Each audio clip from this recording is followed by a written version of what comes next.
இனி வீட்லயே பானிபூரி செய்யலாம் எல்லாரும். ஆச்சி பானிபூரி கிட். மதத்தால் மக்களை பிளவுபடுத்துவதற்காக இந்து முன்னணியினர் முருகன் மாநாட்டை நடத்துவதாக அமைச்சர் சேகர் பாபு விமர்சித்துள்ளார். மேலும் தாவேகா தலைவர் விஜய் 300 பேருக்கு கல்வி விருது வழங்கி விளம்பரம் செய்து வருவதாகவும், ஆனால் திமுக 3.5 லட்சம் பேருக்கு கல்வி விருது வழங்கி வருவதாகவும் தெரிவித்தார். அது முழுக்க முழுக்க சங்கிகள் நடத்துகின்ற மாநாடு, அது அரசியல் மாநாடு. அதற்கும் திருக்கோயில் சார்பு என்ற நிகழ்ச்சிகளுக்கும் பல வேறுபாடுகள் இருக்குது.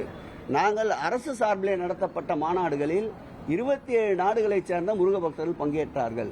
2 நாள் நிகழ்ச்சி. நாங்கள் திட்டமிட்டு எந்த கூட்டத்தையும் வரவழைக்கவில்லை.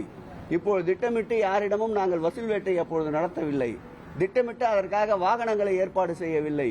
குறைந்தபட்சம் ஒரு நாளைக்கு 7 8 லட்சம் மக்கள் வந்தார்கள். அங்கே வைத்திருக்கின்ற 3Dயில் முருகனுடைய வரலாறை நாங்கள் 2 நாட்கள் தான் நடத்துவதாக திட்டமிட்டிருந்தோம். பக்தருடைய கோரிக்கையை ஏற்று அது 7 நாட்களாக நீட்டிக்கப்பட்டது. ஆகவே அதையும் இதையும் ஒன்றாக்காதீர்கள்.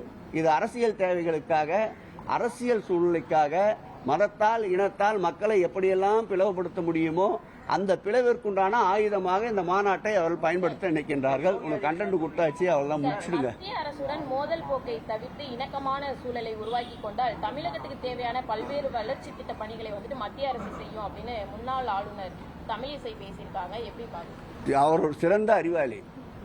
அவருடைய ஆலோசனைகளை, அவருடைய போதனைகளை கேட்டுத்தான் பாரதிய ஜனதா நடந்து கொண்டதால் தான் அவர் நிற்கின்ற தேர்தலில் எல்லாம் தோல்வி என்ற பரிசை தமிழகத்து மக்கள் தந்து கொண்டிருக்கின்றார்கள். அவரை நேரடியாக ஒன்றியத்திற்கு அனுப்பி ஆலோசனைகளை இது போன்று வழங்க சொல்லுங்கள். எங்கள் முதல்வர் காலில் நகம் உதைத்த காலத்திலிருந்து அவர் கால்படாத தெருக்களே இல்லை என்ற வகையில் சுட்டிச் சுவண்டு அரசியலை கற்றவர், அரசியல் பலாப்பாடத்தை கற்றவர். உப்பாரும் மிக்காரும் இல்லா கார் உள்ளளவும் புகழ்பாடுகின்ற அளவிற்கு புகழோடு இருக்கின்ற தலைவர் கலைஞர் அவர்களால் பயிற்றுவித்தவர். அவருக்கு இவர்களை போன்றவர்கள் ஆலோசனை சொல்லி கட்சியையும் ஆட்சியையும் நடத்த வேண்டிய அவசியம் ஏற்படாது. உனக்கு வந்துச்சு அவர் வேலை 300 பேர் கொடுத்து பப்ளிசிட்டி பண்ணிட்டு இருக்காரு. நாங்கள் இந்த கல்யாணில் மாத்திரம் 5000 பேர் கல்வி உதவி தரோம் ஒரு மாவட்டத்தில் உண்டு. அப்ப தமிழ்நாடு ஃபுல்லா எவ்வளவு தருவோம்னு பாருங்க. 68 மாவட்டங்கள், 68 மாவட்டங்கள் எவ்வளவு தருவோம் கல்வி உதவி? சும்மா கணக்கு தெரியல உனக்கு? கணக்கு தெரியல. 3 லட்சம் பேருக்கு தரும். முருகன் மாநாட்டை யாரால் தடை செய்ய முடியும் என்று கேள்வி எழுப்பியுள்ள பாஜக மூத்த தலைவர் ராஜா நீதிமன்ற உத்தரவு பெற்று கண்டிப்பாக முருகன் மாநாடு நடைபெறும் என கூறியுள்ளார். புதுக்கோட்டையில் செய்தியாளர்களுக்கு அவர் அளித்த பேட்டியை பார்க்கலாம். மாநாடு யார் தடை பண்ண?